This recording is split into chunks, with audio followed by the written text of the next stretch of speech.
Welcome. I'm Ed the Antiquarian. Behind me, you see the Aegean Sea, Homer's wine-dark sea.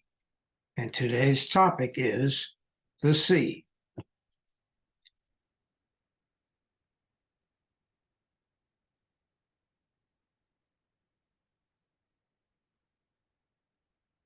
Now, a distinctive characteristic of the Greek lifestyle was their orientation to the sea.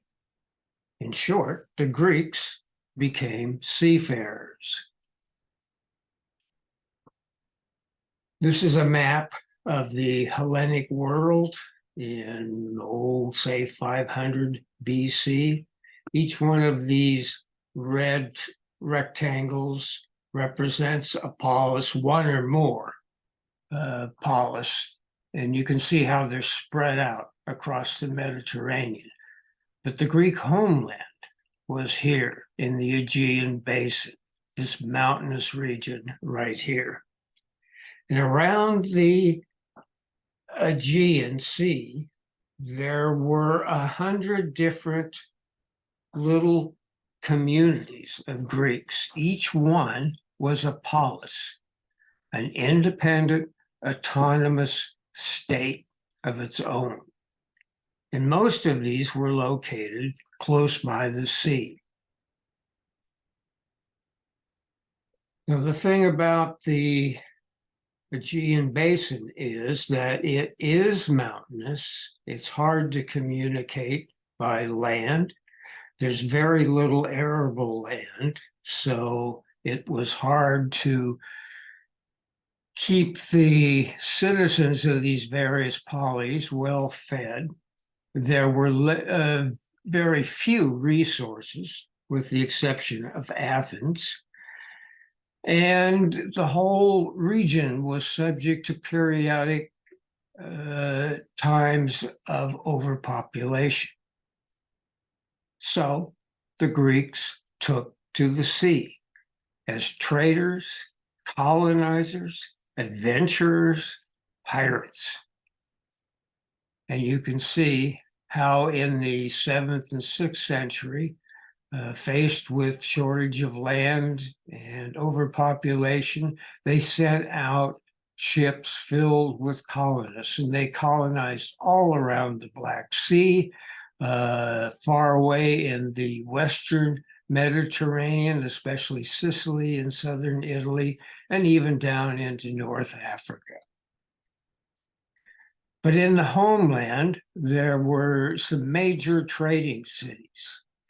In the Saronic Gulf was Corinth, Aegina, and Athens. Across the Aegean, there was Miletus, Samos, and Rhodes. Excuse me. And they were trading for foodstuffs and resources and luxuries, in that order, I suppose. The foodstuffs, cereals, they went to the Black Sea, to the region we call the Ukraine today. Also to Sicily, a great grain growing area, and Egypt. In Egypt, they also got papyrus and gold, copper from Cyprus. From the Etruscans at the head of the Adriatic, they got metals, lead, iron, copper. In this way, they were able to maintain the Greek lifestyle in a comfortable fashion here within the bounds of the Aegean Sea. For the major maritime cities that I mentioned, their fleets were extensive. They consisted of two basic kinds of ships. The galley, which was a long, narrow ship with a shallow draft, and it was propelled by oarsmen who were citizens of the various polis they represented. They were not slaves.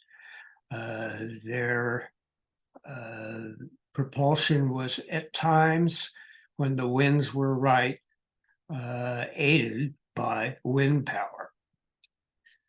The merchant ships on the other hand, were much smaller, shorter, broader beam proportionately, and deeper hold, so that they had plenty of cargo space in their hulls.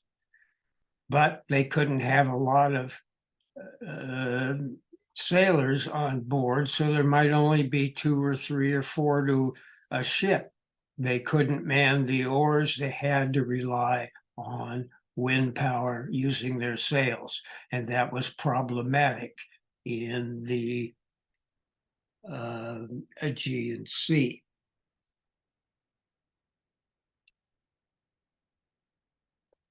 A variation on the galley was the Athenian trireme. It consisted of 3 levels of oarsmen, 170 in all. Again, they were citizens of Athens, plus the helmsman.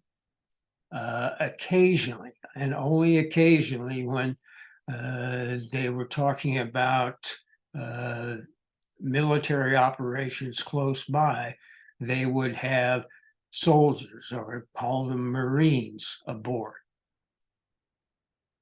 They tried to use as much wind power as possible, but they had the full propulsion of 170 oarsmen.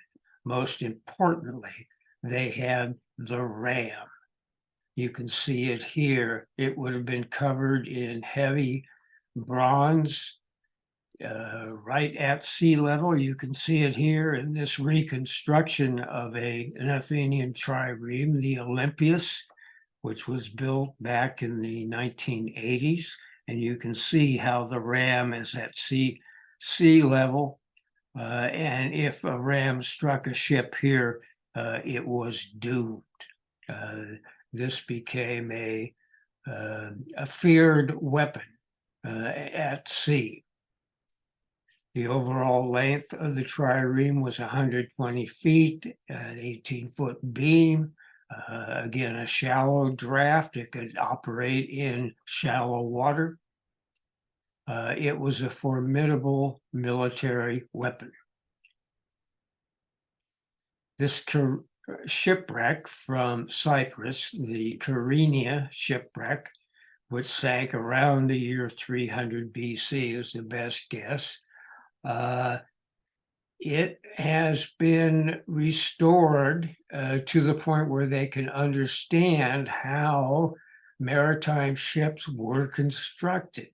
You can see this photograph when it was first discovered, covered with amphora, which must have contained oil or wine or grain being transported from one port to another.